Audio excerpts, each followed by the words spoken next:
बोलो मत। कौन सर भी? ये कॉलेज लेवल का स्टेट डांस शो है, कोई बच्चों का खेल नहीं। इंटर कॉलेज स्टेट चैंपियनशिप हो रहा है डांस का, और उसमें हर तरह के डांस होंगे। ये शो अगर कोई जीतेगा तो वो प्रिया और रणदीप। ये कंपटीशन तो मैं हर हाल में जीत कर ही रहूंगी, और आप देखिएगा हमारे क्षत्रिय नृत्य को अब बहुत जल्द पूरी दुनिया जानेगी।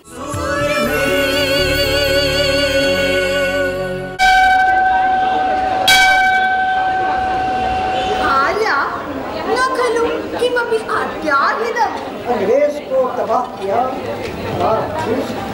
एक से एक होकर गहरी आज कहा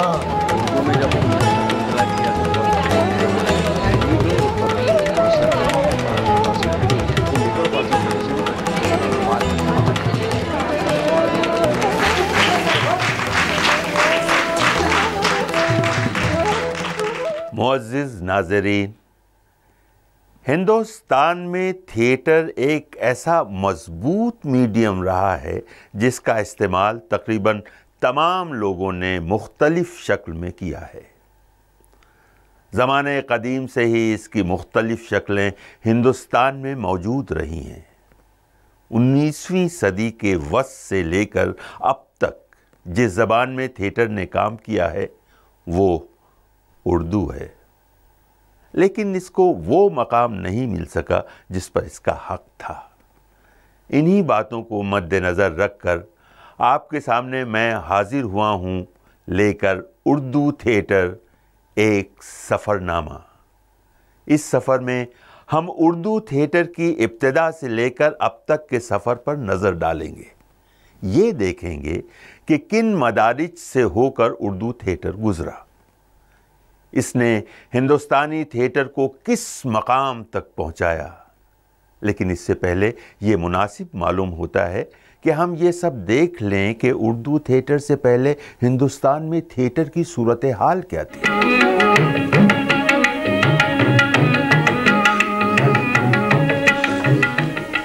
हिंदुस्तान में थिएटर पर नज़र डालते हैं तो पाते हैं कि ड्रामा या थिएटर की इब्तिदा हिंदुस्तान में ही हुई।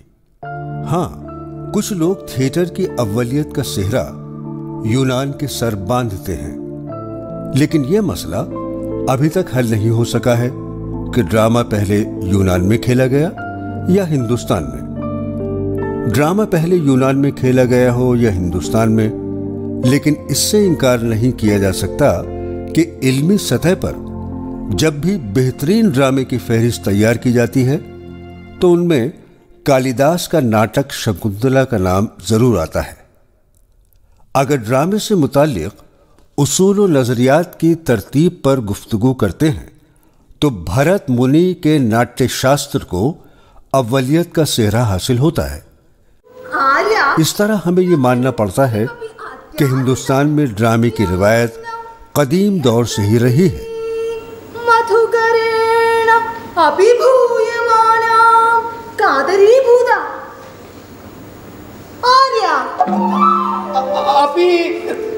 तपो वर्धते इदानीम् अपि अतिथिविशेषलाभेन सखी शकुंतले। भारतीय नाट्य परंपरा काफ़ी प्राचीन है। हमें कहा जाता है कि 2nd सेंचुरी BC में भरत नाट्यशास्त्र ने लिखा है, तो वो नाट्य परंपरा लगभग 10वीं 12वीं सदी तक चला आई। The 11th 12th 13th centuries में जो भी राजनीतिक, सामाजिक, सांस्कृतिक उथल पुथल हुई, उसमें the degeneration of that great tradition of Sanskrit theatre शुरू हो जाता है। उसके बाद 13वीं 14वीं सदी में भारतीय भाषाओं में, इंडियन लैंग्वेजेस में नाटक, लोकनाट्य परंपरा मध्यकालीन में जो एक वाइब्रेंट थिएटर फॉर्म प्रैक्टिस में थे।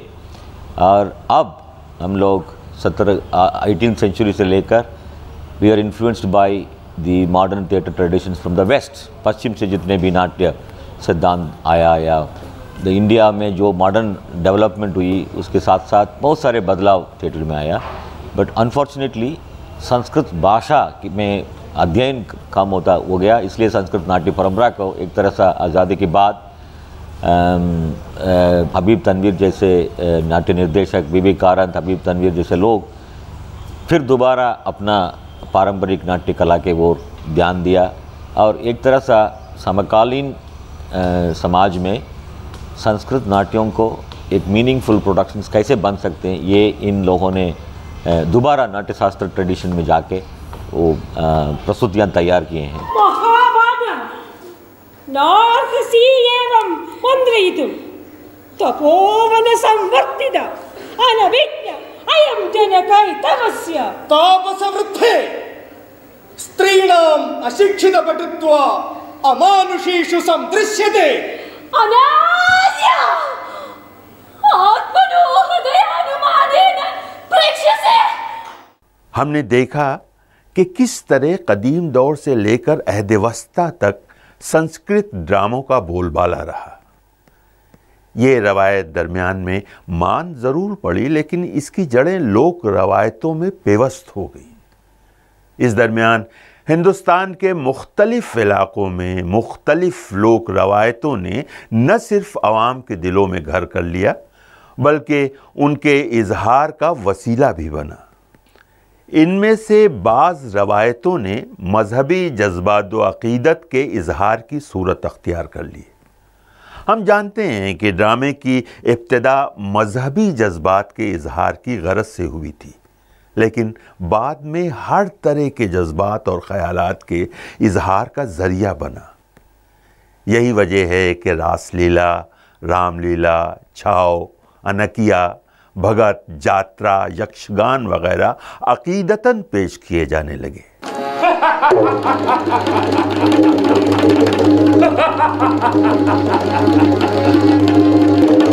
रावण, लंका का महाराजा, रावण देवताओं का अन्नदाता, लोकपालों का इष्टदेव, दानव, धनुष और दैत्यों का स्वामी, काल अब काल नहीं, मेरे पैरों का गुब्बार है। इंद्र अब वो इंद्र नहीं, मेरी ठोकर का ठुकराया हुआ आज्ञाकार है। बड़े दिन काटते हैं यमवरुण मेरे सहारे पर, कुबेर और अश्विनी पलते हैं मेरे गुजारे पर। खड़ा रहता है विष्णु हाथ बांधे मेरे द्वारे पर, निरंतर नाचता है काल भी मेरे इशारे पर।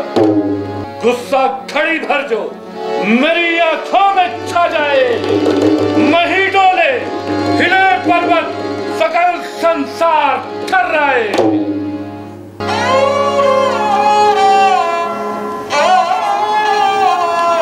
आह प्रभु, अब तो मेरी खबर लो, अब तो मुझे इस दुष्ट के बंधन से छुड़ाओ। हो गई है कल्प से बढ़ बढ़ के एक एक पल मुझे, अब घड़ी भर भी स्वामी नहीं पड़ती है कल मुझे।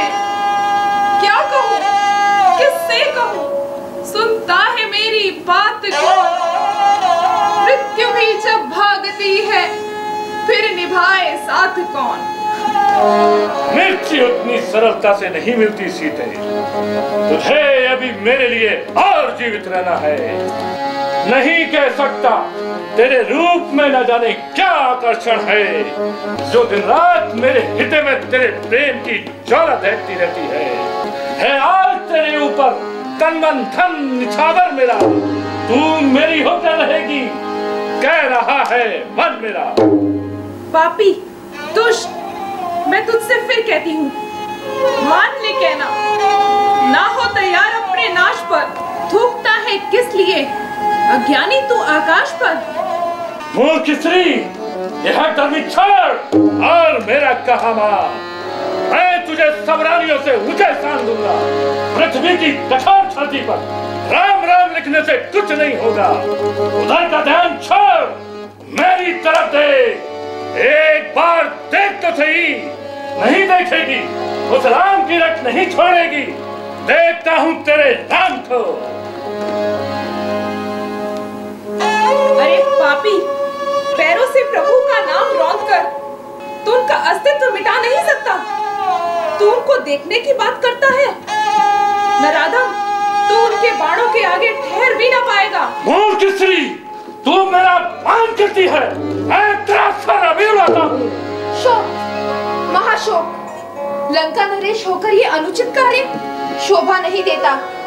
आज जिस नाम से ब्रह्मांड भी भयभीत है, एक अबला पर उठाए हाथ ये अनुरीत है। अच्छा मंदोदरी, तुम्हारे कहने से मैं हाथ रोकता हूँ और इसको 1 महीने का समय और देता हूँ। या तो ये सीधी राह पे आए और मुझे अपनाए, वरना मैं इसे अपने क्रोध की अग्नि में स्वयं छोड़ दूंगा। हम लंकेश हैं।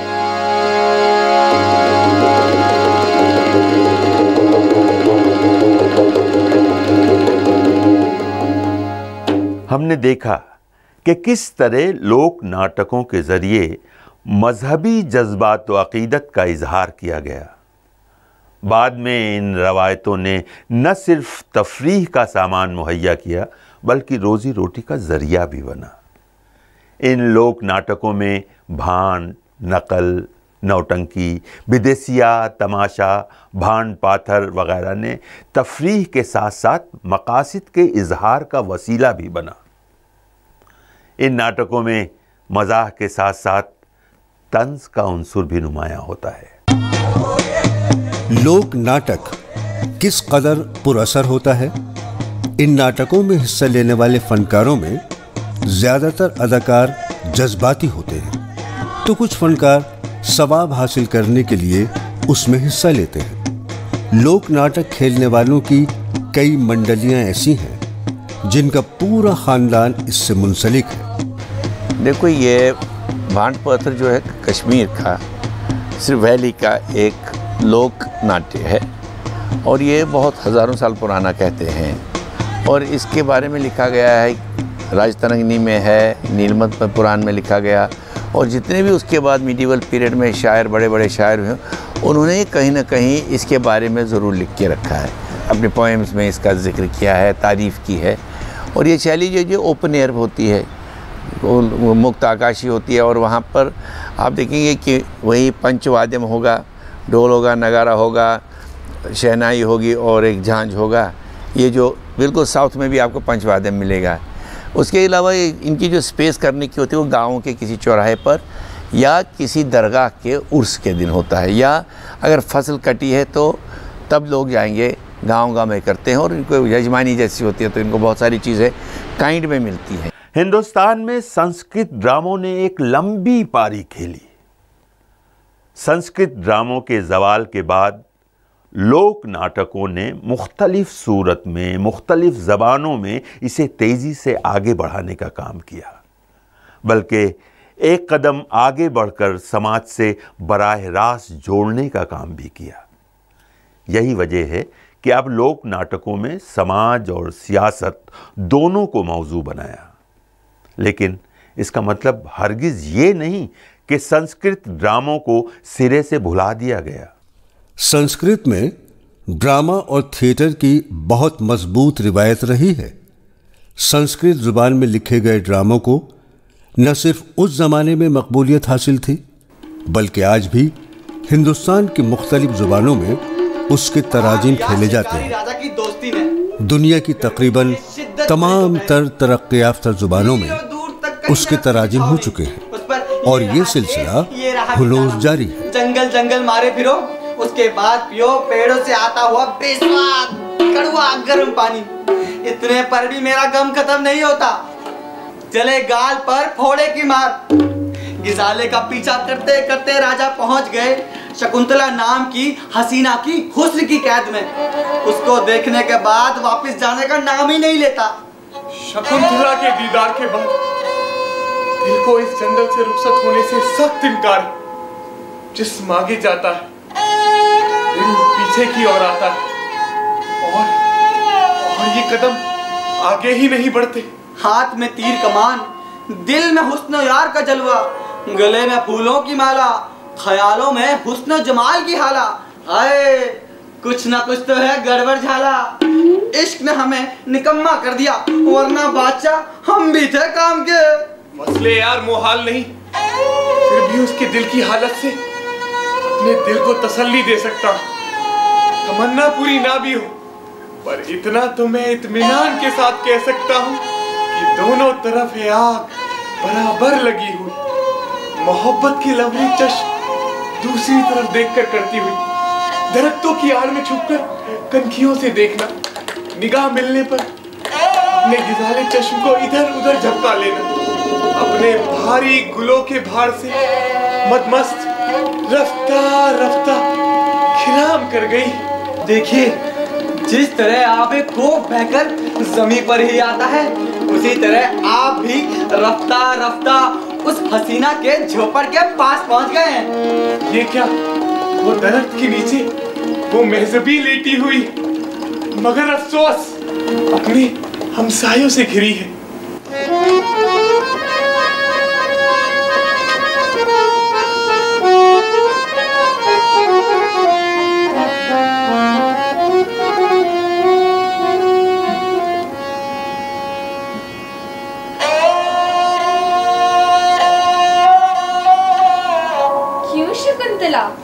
कमलिनी के पत्तों की हवा से कुछ सुकून मिला। तुम लोग मुझे यूं हवा कर रही हो, बड़ा सुकून मिल रहा है। अनुसुईया, उस राजश्री के पहले दीदार के बाद से ही शकुंतला की ये हालत हुई है ना? मुझे भी ऐसा ही लगता है, क्यों ना इससे पूछ ले। मेरे महबूब का कितना बुरा हाल हो गया है।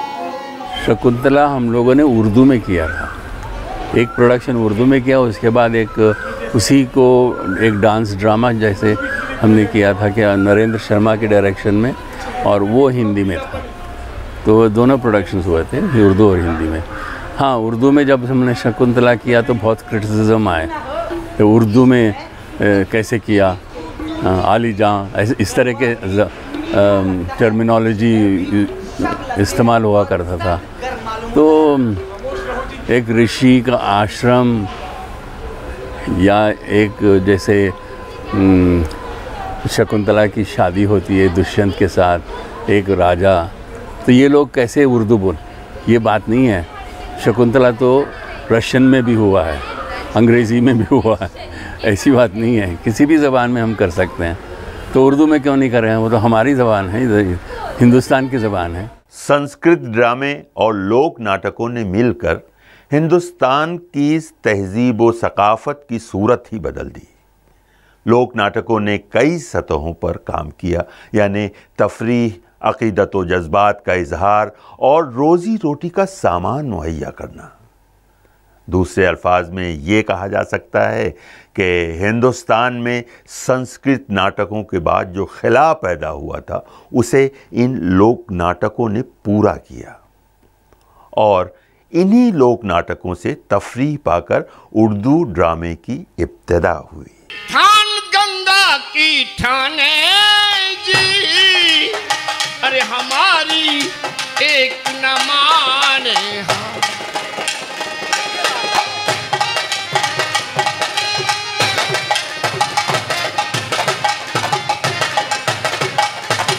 ये बने छतरी रणबंका और घाट बिठूर गंग के ऊपर चाहे बजाना। लोक नाट्य शैली इंडिया का हर प्रदेश में है। जैसे for example if you take from Kerala, Tamil Nadu, Nagercoil, वहाँ पे तेरुकूतु है।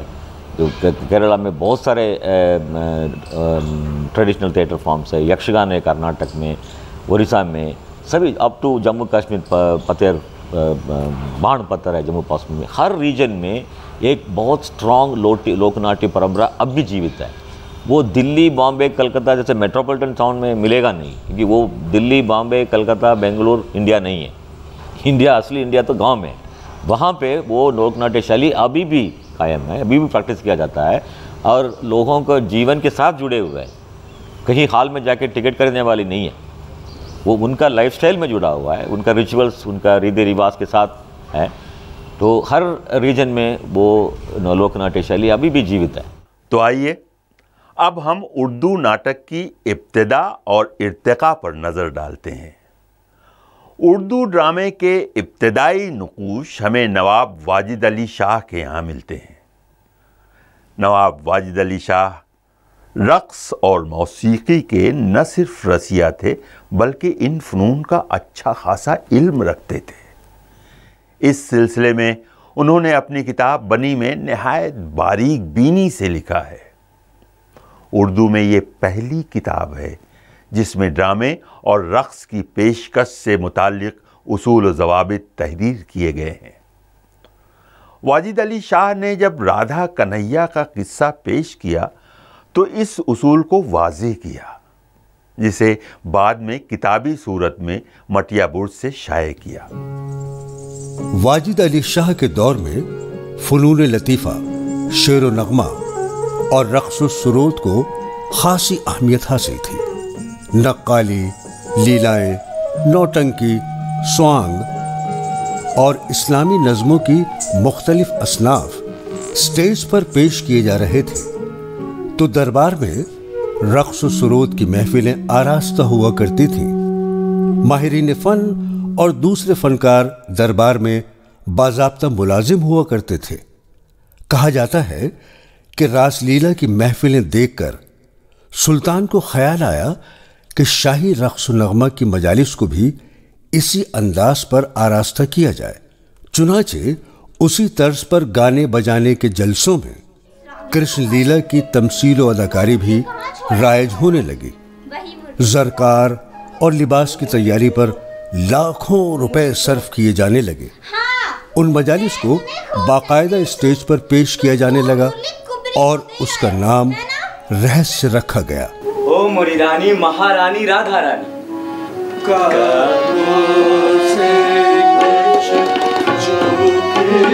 पड़ी, ओ मोरी रानी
बजाओ ना, राधा जी को मनाओ ना। मुरली कैसे बजाऊं? हम कुबरी से आपके लिए मुरली ले आए हैं।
शुरू में ये खेल सिर्फ कृष्ण और गोपियों के नाच गाने तक महदूद थे।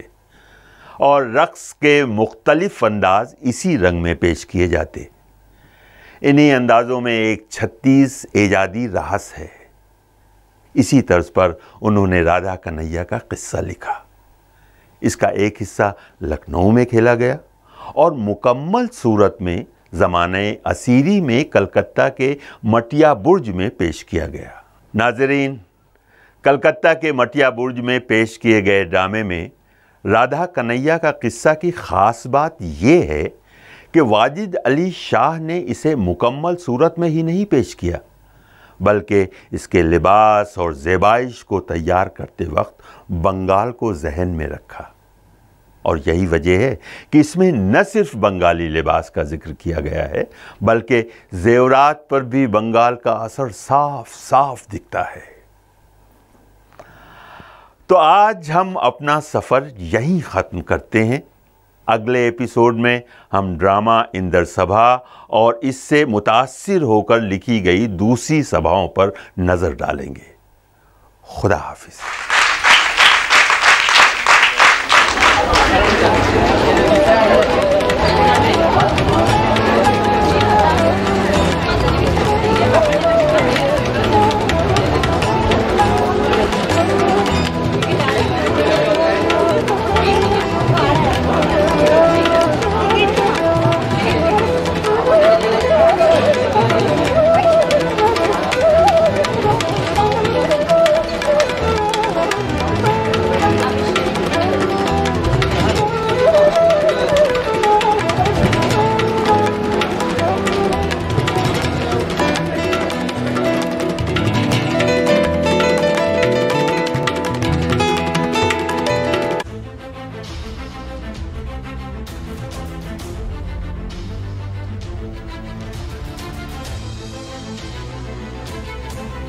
मन की बात। माननीय प्रधानमंत्री श्री नरेंद्र मोदी भारत की जनता से साझा करेंगे अपने मन की बात। रविवार 26 दिसंबर सुबह 11 बजे आकाशवाणी के सभी केंद्र, सभी चैनल इसे प्रसारित करेंगे एक साथ। साथ ही इसका प्रसारण दूरदर्शन के national news, DD Bharati, DD India, DD Urdu और डीडी किसान पर भी किया जाएगा। तो याद रखें, रविवार 26 दिसंबर सुबह 11 बजे मन की बात। हवाएं भी अदब के साथ चलती हैं मोहम्मद के शहर में। वाह, आज जो अल्लाह ताला ने आपको मुकाम दिया है, अब तो वो अफसोस नहीं है? नहीं, मैं तो बड़ा शुक्रगुजार हूँ। अल्लाह रब्बुल इज़्ज़त के जितनी बारगाह में सजदे करूँ कम है। किसी और की जागीर है ए जाने गजल, ये लोग तूफान उठा देंगे मेरे साथ न चल।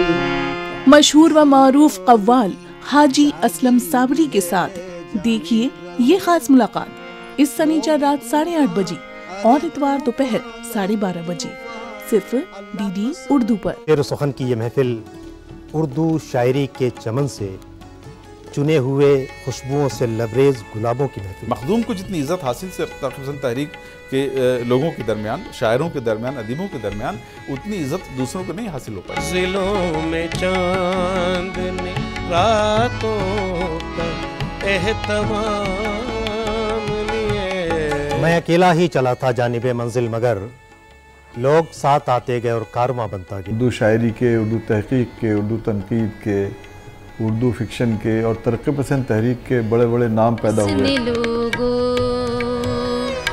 बड़ी मुश्किल से इधर देखा है। हमारी प्यारी ज़बान उर्दू, हमारी नग़्मों की जान। शायरों की हयात व खिदमात पर मबनी प्रोग्राम शेरो सुखन देखिए हर जुमा रात 9:30 बजे और हर सनीचर दिन में 1:30 पर सिर्फ डीडी उर्दू पर।